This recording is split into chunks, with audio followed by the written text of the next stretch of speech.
To fly a drone commercially, you have to pass the Part 107 FAA Remote Pilot's Test.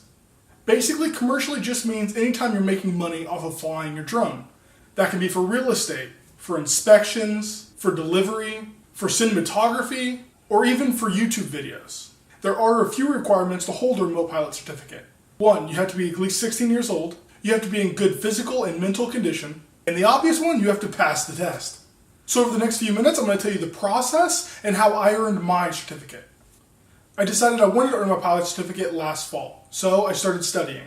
So the first thing I did is I printed out the Remote Pilot Small Unmanned Aircraft Systems Study Guide from the FAA website. As you can see, it's pretty large. From the study guide, I made tons and tons of notes. I also made some flashcards. After about 2 or 3 weeks, I quickly realized that this wasn't really working too well. I tried, I really did, but sometimes some of the wording in here, it's just really hard to comprehend, at least for me. So I did some research online and I found out that there were several online courses that you could take. Now at this point, if you're watching this, you've probably done a little bit of research as well and you found all the same ones I found. But the one that I decided to go with was called the Gold Seal Ground School. You can find it at uavgroundschool.com. The cost was $200, which is a little bit of an investment, but honestly, it's one of the best $200 I've ever spent. Basically, the way the website works is this whole guide is divided up into 4 sections. Each of those sections have a series of modules. Each section is packed with videos, graphs, graphics, maps, charts, all kinds of different things. I'm much more of a visual learner, so those graphs and maps and graphics and videos are way easier to understand than all this wording that is nuts. Throughout each of the sections, there are several quizzes that you can take, and then you can take them that are, 5 to 10, 15 question quizzes basically. Then it'll give you the percentage you got right. If you didn't do as well as you'd like, then you can retake them. At the end, after you finish the entire thing, there's a practice exam and a final exam. The practice exam you can take as many times as you like, whenever you like. The final exam you can take multiple times as well, but you can only take it once every 24 hours. To pass the final exam, you have to get 80% right. But the cool thing about it is if you do pass, then you go on to take your FAA test. And if you don't pass the FAA test and you get 80% on your practice test through the ground school, they'll reimburse you for your FAA test. After studying by myself for several weeks and kind of struggling, not wanting to go spend $150 on the FAA test, knowing that that was a fairly good sized investment, having that backup from the ground school saying that if you do fail but you pass their test, that they'll reimburse you, that was a huge draw. Once you do pass their final exam with at least 80%, they will have a certificate of completion that you can download from their website.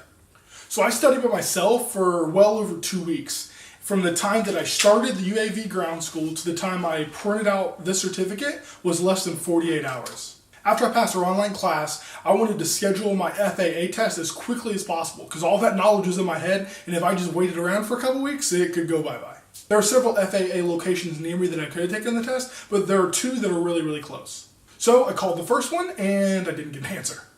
I called the second one and luckily they answered. So I gave them some information over the phone. I gave them my credit card to run for the $150 charge for the test. Then they sent me an email and there was a few more forms online that I had to fill out.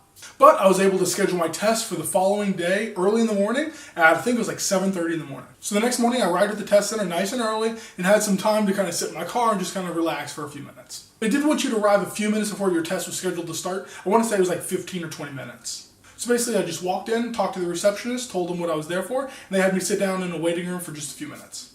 The proctor then came to get me and then took me to her office.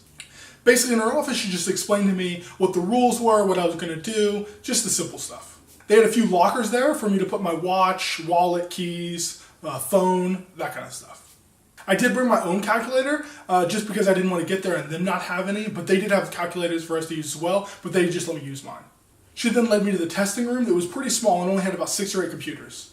So they give you a pencil, a piece of scrap paper, a calculator, and most importantly, the reference book. The reference book you're not allowed to write in. Throughout your test, they'll reference back to the booklet. The actual test is about 60 questions, but they give you about 63 or 64. There's 3 or 4 extra questions they won't grade, they're just for their information. The problem is you don't know what those 3 or 4 questions are. Each of the questions multiple choice, and you're given 2 hours to complete. I really took my time, made sure of all my answers, went over it multiple times, and it only took me about 1 hour and 15 minutes. So the 2-hour limit shouldn't be an issue at all. After I was done, I just left the testing area and walked back to the proctor's office. She simply logged in with her own credentials and brought up my test. She hit a few fancy buttons and out came my score. At this point I was pretty nervous. I was fairly confident in all my answers, but you just never know. Luckily I passed with an 88. That means I missed 7 questions, and the 7 questions that I missed, they don't tell you exactly what the question was, but they give you a code for what the question was. And that was basically it. They gave me this piece of paper and a couple others for me to go home and I had to /enter some information online. When you get home, the website you have to go to, and I'm going to read it directly from the piece of paper, is iacra.faa.gov/IACRA and /. You just have to fill out some information from your test, and that's about it.